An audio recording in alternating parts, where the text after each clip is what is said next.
Yo, what's going on YouTube? Man, what a game we had tonight. The Braves and the fucking Mets, dude. What a game. A good game all over, man. Whether you were a fan of the Mets or the Braves, such a great game today.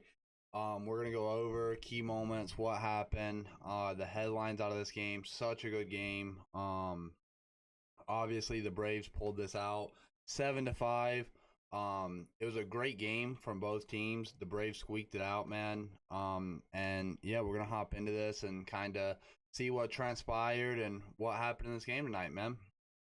So, um, it was a great win.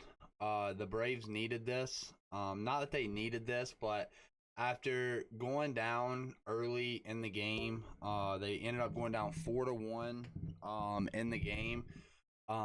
It's such a dagger to the Mets whenever the Braves could squill it out somehow and still come back and find a way to win this game, especially after last night. The same thing happened last night. The Mets scoring up again. Almost the exact same thing happened again tonight, man. So let's go ahead and hop into this recap and start out with the first inning and let's walk through this, man. Um, so Charlie Morton I thought was pretty sharp tonight. There's a couple, bad pitches, locations. It started off in a hard pitch count right off the gate. I think there was like 10 pitches thrown in the first at bat to Brendan Nimmo. He ended up going 3-2 to him, and Nimmo ended up fouling off like 4 or 5 pitches, making him work really hard to start out the game. So it kind of got off to a slow start for Morton, but he fought through. He battled. I think he ended up throwing 110 pitches through 5 innings, giving up 4 runs. So he definitely battled. But overall, I think he's not been as sharp as he's been the past couple games. Um, but I think he still had a pretty good outing, everything considered. I think you still take that in a way with the offense. Now, if the offense comes out and we don't score runs and we end up losing this game, I think you look at it a little different, giving up 4 runs in 5 innings, 110 pitches. I think you look at it a little different. But since the Braves managed to win this game, you look at it like, okay, not as great as start, not as worse. You live with it. We won the game. Um, so starting off, man. Starting off, Brett Beatty ended up lining a single. Jeff McNeil ended up scoring. Tommy Pham to third. So right out the gate, it ended up. Now, a big key moment in this game, literally the third at bat or the fourth at bat, I can't remember where he was batting, but the first inning, Alonso got hit in the wrist, man. And, honestly, from my perspective, like, I fucking hate Alonso. I'm not going to say a lot to you. I hate Alonso, man. He's probably one of my most hated players in MLB. I just can't stand him. Like, not as a person, because I don't know him as a person. He might be the greatest dude, right? I'm talking about on the field as a competitor, that rivalry between the Braves and the Mets, man. I cannot stand him. He's one of the most hated players for me. But you hate to see that no matter what, right, man? Like, it wasn't his fault. He got hit in the wrist. It took him out of the game, right? So it sucks seeing, obviously not their best guy out there competing, to give their best, right? Because maybe if he plays a night, maybe they win. Because later on in this game, it ended up coming bases loaded, and he would end up being at bat, and instead it was Tommy Pham, right? So what if it was Pete Alonso, right? So it sucks. I will say, though, that the Braves fans, okay, so I'll give him a pass. So the Braves fans cheered right at the beginning when he first got hit, right, which is cool. But after Pete Alonso started walking back to the dugout, they even cheered more, which is super fucking corny, super weird, just not a good look for the Atlanta fan base. I'm going to be honest, right? Hit the guy, okay, cheer, right? But, I kind of see where it comes from, too, though, because yesterday he said throw that same pitch talking to Bryce Elder after he homered off of Bryce Elder's slider. So I kind of get where they were coming from, but come on, man. It's a little corny after he got hit. It looked like to me, like when he started walking off, the Braves fans were still cheering for him or whatever when he started walking off. So super, super corny. But luckily, good thing for the Mets, Pete Alonso, his X-rays came back negative, so he's day to day. Hopefully, he'll be back in the lineup tomorrow. And see what happens. But that ended up leading to Tommy Pham coming in for Pete Alonso, which ended up resulting in a Brett Beatty ended up singling a couple of bats later. They ended up getting off to a 1-0 start. Then the top of the second, Francisco Alvarez hit an absolute bomb off of Charlie Morton. And again, man, like, you live with it. It was, you live with it, right? It was one guy on, you give up a home run. Honestly, coming up, Francisco Alvarez only having one guy on, that's what you want, because Francisco Alvarez is a generational talent so far this year. Like, he really looks like he's gonna be that guy. Like, he looks like he's gonna be that guy for the Mets. Like that. Like, he's good, man. And then in the bottom of the fourth, we had Marcell Ozuna. He singles a ground ball to shortstop. Lindor, Austin Riley to third. Right, nothing came of it. But he did come up. He hit a single. Good thing, Marcell Ozuna still, still hitting, still producing. And then you get bases loaded. Orlando Arcia comes up, singles a softball to third base, which, the one reason why I love this so much on top of everything is because Max Scherzer out of all people, sitting there fucking being the one to have it to happen, a little soft grounder with bases loaded, and he should have technically got out of it with it, right? But, and there was 2 outs, and it ended up being a little soft, like maybe like a 3-4 mile per hour little knob shot off the end of Arcia. He ended up legging it out and ended up scoring a run. Infield single, not even past the fucking pitcher's mound. So you love to see that with Max Scherzer. I know his blood was boiling, man. I know he was angry. On top of we got a run back, I know Scherzer was fucking pissed. So you love to see that. And then when bases loaded, Michael Harris comes up, strikes out with bases loaded to end the inning. Michael Harris has been atrocious, man. We'll get into it later. He did come up with a really big hit this game, but hopefully this carries over, because so far, man, he's been like an automatic out. The only thing that's helped him in the majors, I feel, is from where last year he played so good, and on top that he's got that Gold Glove caliber defense out in center field, which has really helped him in.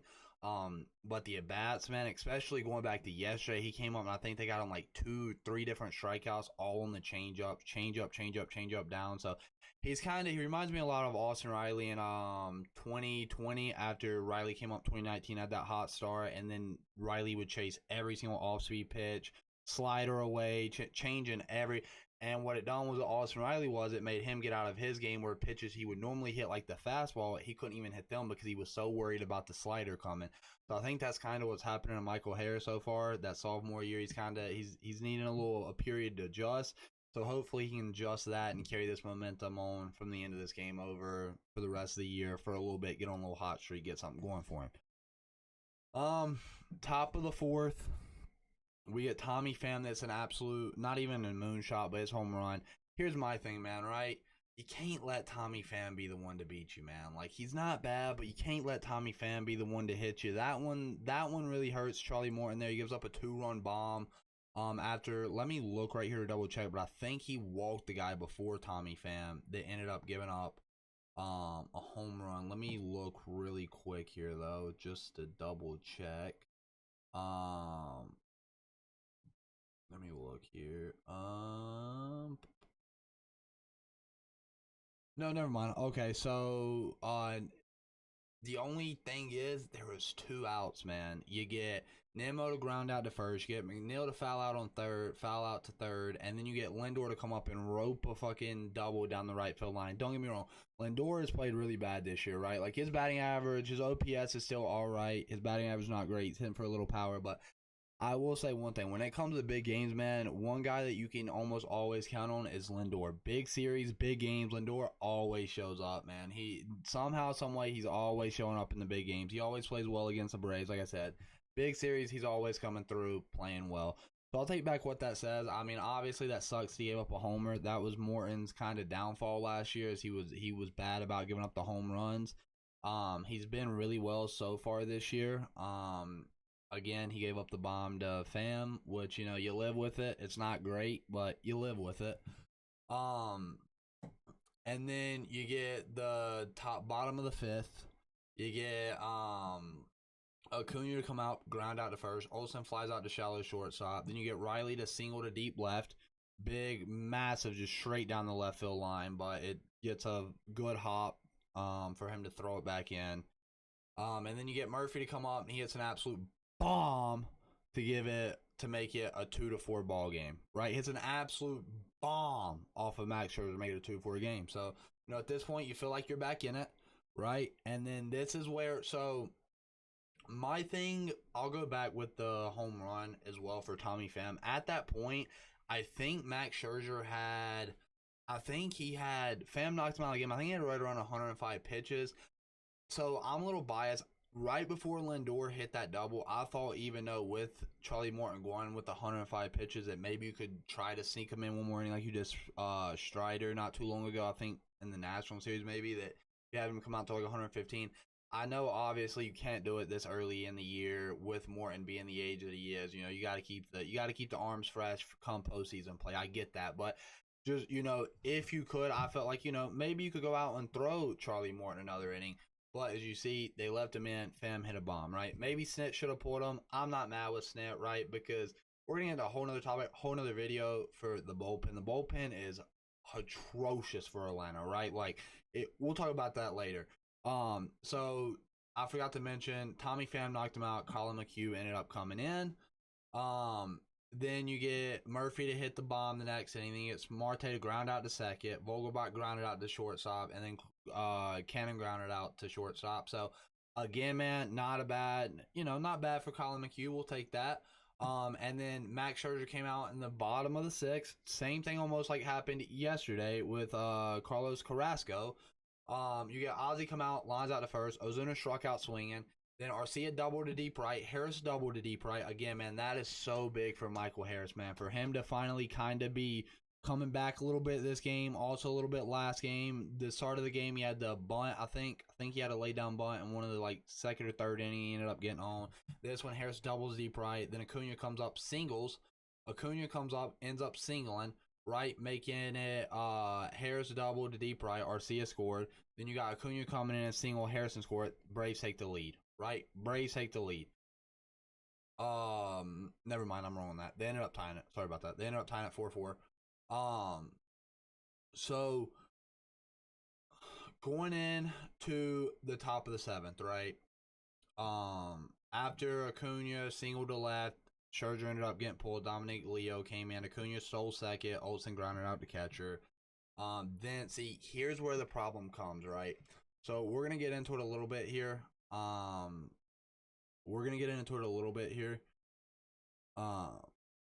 Yeah, never mind. Acuna did take the lead there off that single. They ended up winning. I just had to double check. They ended up taking the lead 4-5 after that. But we're gonna go ahead and take a look, if I can here. The main thing for the Braves, man, and here's the problem with the Braves for me, man. This is the biggest thing, right? Okay. So going back to this, you have Kirby Yates that comes in a 4-5 game, top of the seventh against a division rival, right? I get it's early, right? I get that. But one of the guys that you have to go to is Kirby Yates, bro. Kirby Yates. I get, he's not been terrible this year. Don't get me wrong. He's not been terrible. He's not been great, right? That's not a guy that you're going to want in this situation come postseason play. Kirby Yates is not a guy that you're going to want to put in high leverage moments, right? And this game proves why, right? He comes in, right? You get Alvarez strikeout looking, right? Then you get Brandon Nimmo walked. Not even close, by the way. Brandon Nimmo walked. McNeil singles to right. By the way, that was a fucking bloopy dog shit hit by Jeff McNeil, right? Kudos to you. You got the hit. We got 3 or 4 really bad. We got 3 or 4 really dog shit hits, too, that didn't go out of the outfield. Fair enough, right? But to be fair to Kirby Yates, it was a dog shit hit. It wasn't a dog shit hit, but the ball was barely hit off the bat. Barely got over fucking, I think it was Ozzie's head. So again, shouldn't have happened. But either way, after that, you get Lindor coming up, walked, foul, ball, 4 straight balls, basically. You get Lindor walked. You have to pitch these guys, man, right? I would rather you pitch Lindor and him give up a 3-run bomb than walk Lindor, right? That's just I cannot stand walks, but you walk him, okay? Then you get Tommy Pham coming up, right? You end up going a full count. On a 3-1, you almost hit him to walk in the, or no, first pitch, you almost hit Tommy Pham to end up walking in a run, right? By the way, this is Tommy Pham, who's been pretty bad. So far, he's been really bad this year. The past couple, week or two, the past couple series, he's been heating up. But either way, you end up going full count to him, and then the only pitch you can throw is a 93-mile-per-hour fastball that you've thrown 6 times to Tommy Pham. You can't throw, what is the pitch? Fuck. The circle change? Not the circle change. Fuck. What is it? I can't think of the pitch that they wanted him to throw, because I remember listening to Frank Core and Peter Moylan in the booth that he couldn't throw, right? He couldn't throw. Um, for some reason, I can't remember what fucking pitch it was, but he couldn't throw it, right? So the only pitch he had was a fastball, 93-mile-an-hour fastball. He threw it down the middle the last time, absolutely laced to right field. Acuna made a fucking miraculous catch. Like, it was a fucking ridiculous catch. Up on the wall, he jumped up, back on the wall, fucking saved probably 3 runs. He saved 2 runs for sure. But he probably saved 3 runs there. That's probably a base clearing triple or base clearing double. I don't know Mike Harris backing Acuna up if he didn't catch that, but Acuna saved our ass with that, man. Horrible by Kirby Yates. You just can't be coming in and throwing a 93-mile-per-hour fastball down the middle 6 times in a row. Like that, any major league pitcher is going to hit that. Like any major league hitter is going to hit that. You can't be having that, right? But it's all good, right? You manage to escape out of it, right? With only giving up 1 run after the ball was absolutely smacked. You ended up basically walking bases loaded, right? With 1 out. You ended up getting out of it with only giving up 1 run. You take that any day of the week, right? So at that point, it was tied 5-5, okay? Beatty comes up, grounds out to second. You get out of the inning. You're happy with that, right? You only give up 1 run. It's a tied ball game, 5-5. You're completely okay with that, okay? So, bottom of the 7th, Riley comes up, grounds out to second. Murphy flied out to deep center. Brooks Straley ended up coming in for Dominic Leo. Rosario popped out to shortstop. 8th inning, you get Nick Anderson. Again, man, like Nick Anderson and Kirby Yates, like these can't be guys that you bring in high leverage situations. And my problem with this is, right, I know we'll do something and we'll get relievers. And like I said, this is a whole nother issue for a whole nother time. But you just can't be having Nick Anderson to come in at this point, right? Like, you just can't. I mean, it's all right for right now, but come on, man. Nick Anderson in the top of the 8th in a 5-5 ball game against a division rival that, that's a major rivalry right now that, they were picked to win the division a lot during the offseason, right? So just bad. But either way, let's get into it. Marte comes up, leads off single, right? I thought right here, I was like, oh boy. Vogelbach ended up grinding to the plate. By the way, thank you, Mets, for playing him. I don't know why the fuck y'all are still playing him every single day. It blows my mind, especially when y'all have Mark Ventos and shit like that on the. I think that's his name, Mark Ventos. I think. I can't. I know his last name's Ventos, the guy that just caught up. When you have him or somebody else like that on the bench, why is Daniel Vogelbach in the game? I don't get it. It's crazy. But anyways, we'll take it. Mark Cannon lined out to center. So then we come up to the bottom of the 8th. Brooks Straley still pitching. Ozzy ends up striking out or putting a foul in play. Ended up getting out. Marcell Ozuna ended up coming, doubling to deep center. The fact that Ozuna's back, man, is so good. Ozuna's been so good. He's ended up getting his batting average at 230, 235 now, which, obviously, if you don't know, everybody knows, but if you watch baseball, you know how dog shit he was in the month of April. He was probably the worst. He had I think he had the 3rd worst month of April in MLB history. He was batting 75. So the fact that he's back up to 230 and he's kind of getting his form back to that 2020 self, just a little bit. All I've said since 2020 is if we even get a 20% of Marcell Ozuna of 2021, he makes his team, or 2020, he makes his team substantially better. Just how good he was. He bet like 330. And the only reason he didn't win Triple Crown, I think, that year was because of Freddie Freeman. So if you only get a portion of that back, it's amazing, right? And like Jeff Francoeur said, going back to April, he was probably only a week or 2 away before that series in Miami, before they DFA'd him. He was about to be gone, right? So it's so nice to be having him and having that bottom of the lineup, especially today, to really produce runs for us, man. The bottom of the lineup really came through for us. And so Sam Hillard ended up running for Marcell Ozuna on second. They ended up bringing Adam Ottavino. And Arcia grounded out to first, Hillard to third. And then your boy, Michael fucking Harris, came up with a fucking bomb to center field to give us a fucking 7-5 lead in the bottom of the fucking 8th. Michael Harris, man, what a fucking game, dude. If he's, I'm so glad, I'm so happy for him, man. Even though I have a feeling that he's still going to need time to adjust and he's still going to be swinging at them change-ups and sliders off the plate because that's where they know that they can get them. So I don't expect him to be fully back and come out here like he did last year. But just for that, for him to produce, man, I know that had to be so good for him to finally get back on track these past couple games. He's really been swinging the bat a little bit better. And this game, I think he went 3 for 4 with the home run. So he such a great series so far. And then Acuna comes up, reaches on an infield single to shortstop. Matt Olson comes up, strikes out on a foul tip. Acuna stole third. Of course he did. Of course he did. Also, let me say this as well. So in the bottom of the top of the eighth, I forgot to mention, Cannon hit an absolute fucking drive off of fucking Nick Anderson, but Michael Harris ended up making a great catch in outfield too, jumping up, fucking grabbing it over his hand and shit. Ended up having him out in the inning, and then he ended up coming up with the fucking 2-run bomb in the bottom of that inning. So the bottom of the eighth. So bottom of the ninth, we come up, right, or top of the ninth. So here's my thing, man, right? I was a little hesitant at first of why the fuck AJ Minter was coming in, because Iglesias has pitched 3 of the last 4 games. Iglesias pitched 3 of the last 4 games. The only game he didn't pitch was Monday, which was our off day. So, you got to reserve him a little bit. I wanted him to be pitching, but I didn't realize. So, coming up, it was the ninth 1-2, which, so it was Alvarez, which was the only right-handed hitter, and then the other 2 was left, which was Brandon Nimmo and Jeff McNeil. So after I heard that, I was like, okay, it's not a bad chance. Minter's been pitching a little bit better as of late. Of course, we all know at the beginning he was fucking atrocious. He's been atrocious, but the past couple outings, he's been pretty good, right? Seems to kind of be like a thing with Minter, right? He'll come up, he's really bad at the beginning of the season. He kind of straightens it out and ends up becoming like that dominant reliever, one of the best left-hand relievers in baseball by the end of the year. But he ends up coming up, getting Alvarez a ground out. Brandon Nimmo struck out swinging on a beautiful pitch right on the outside going. He ended up going up, I think, 2-1 on him, but ended up throwing, or 1-2, ended up throwing a great pitch, dotted, white line, ended up making Nimmo swing. Great pitch. He looked so good. And then McNeil ended up flying out to right. Also, really good pitch sequence to him. Just AJ Minter, hopefully he's back, man.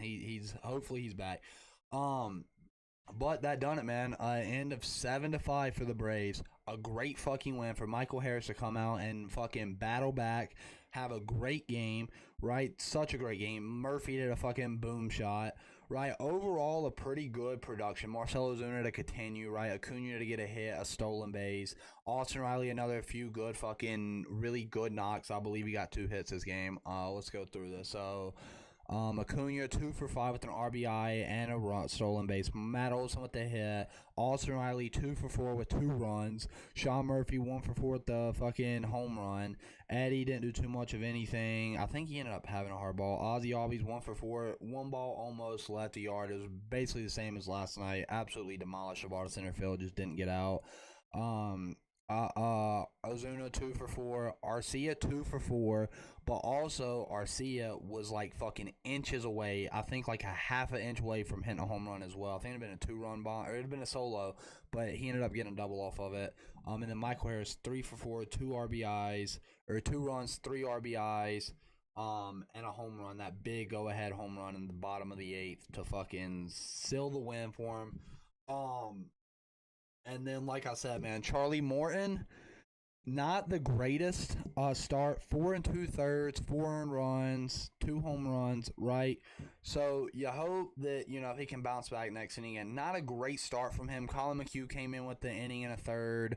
No runs. Kirby Yates an inning, 1 earned run. Nick Anderson, 1 hit, no earned runs, 1 inning. AJ Minter, 1 inning with the strikeout. So honestly, the only hiccup was Kirby Yates. Again, Nick Anderson didn't pitch great. Colin McHugh had a really good outing. Good to see him kind of having a good one. And then over on the other side for the Mets, you got Brandon Nimmo to go 0 for 3 with the walk, or 2 walks. Jeff McNeil 1 for 4 with the walk. Francisco Lindor 1 for 3 with the walk. Tommy Pham 1 for 2 with the walk. Brett Beatty 1 for 3 with the walk, I believe. No. Brett Beatty 1 for 3. Mark Canha 0 for 3. Or 0 for 4. Daniel Vogelbach 0 for 3. And Francisco Alvarez 1 for 4 with the home run.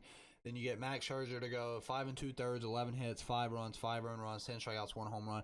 I will say, man, Max Scherzer looked really, really good tonight. He looked really, really dominant until like that last inning of the game, and then he ended up giving up the home run. He got a little shaky, but man, he ended up coming out, I think, having like 6 strikeouts in the first like 4 innings. He was out there dealing, man. The slider was on. I knew as soon as Acuna came up in that first at bat, and Acuna looked silly up there, striking out on basically 5 pitches, 3 sliders. I knew it looked silly. Let's see, and then Brooks Raley ended up coming up inning in 2/3 of an inning, 1 earned run. Adam Ottavino, 1 earned run. So overall, a really good game for the Braves for them to come back. Ended up taking this game 5-7. Again, the only issue that I have is the relievers. The relievers is my issue so far. There's just not enough depth, man. There's not. You look in, I think at one point whenever Colin McHugh came in, or I don't know if it was Colin McHugh or the other guy that came in that ended up having bases loaded, you end up seeing that they ended up having Joe Jimenez coming up, warming up with bases loaded. Like that can't happen. Like it can't, man. You got AJ Minter, who's been pretty shaky, but he's kind of getting it back together. Joe Jimenez, who's not been good. Colin McHugh, who's been up and down. He's kind of getting better. Jesse Chavez has been really good. Dylan Lee's on the IL. Again, he's been pretty shaky. Michael Tompkins on the IL. He was good at the very beginning. He's been pretty shaky. Kirby Yates, pretty shaky, not great. And then Munoz, don't even get me started on him. But overall, man, with how everything's going, I guess you kind of gotta be okay with it. The fact they still came out got the win, it is what it is. Like I said, they'll figure out the bullpen later on. But let's look at tomorrow's game. It's Spencer Strider and Justin Verlander. Let's go take a look at tomorrow. Again, the Braves won the first 2 of this series, so now it's a night game as well. So hopefully you can come out, win tomorrow with your best pitcher that you got right now on the mound, and hopefully win this game. But the Mets are pretty good at going up against Spencer Strider. They end up they usually tee off pretty good on them. The Mets game plan really, really well for Spencer Strider, so it's going to be interesting. Justin Verlander, he's been kind of shaky, but I think his last couple outings has been pretty good. Let's take a look here. I think he pitched really well against the last time we played him this year. Let's see. So Toronto, he ended up going 6 innings, 1 earned run. Colorado, he ended up playing really bad, 5 innings, 6 earned runs. Again, it wasn't Colorado, but still Justin Verlander, so Cleveland, 8 innings, 1 earned run. Tampa Bay, so he's been like up and down. I thought we had played him, but I think it was during the series that he was still in the IL, or it was a rain delay or something in the 4-game series. I can't remember, but yeah, so he's been really good. I think it will be a good game. We'll see what happens. I don't know, man. I think Strider could come out. The Braves are carrying a lot of momentum in tomorrow for this game.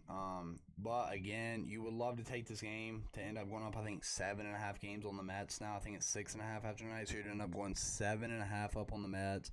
You end up getting a series sweep against the Mets on a 5-game losing streak. They come out. They ended up leading in both of these games. Both of these games, they ended up leading. The Braves ended up coming up late in the innings, mid-innings, to end up coming back. So if you can end up taking the series, wow, man, it's going to be a dagger for the Mets.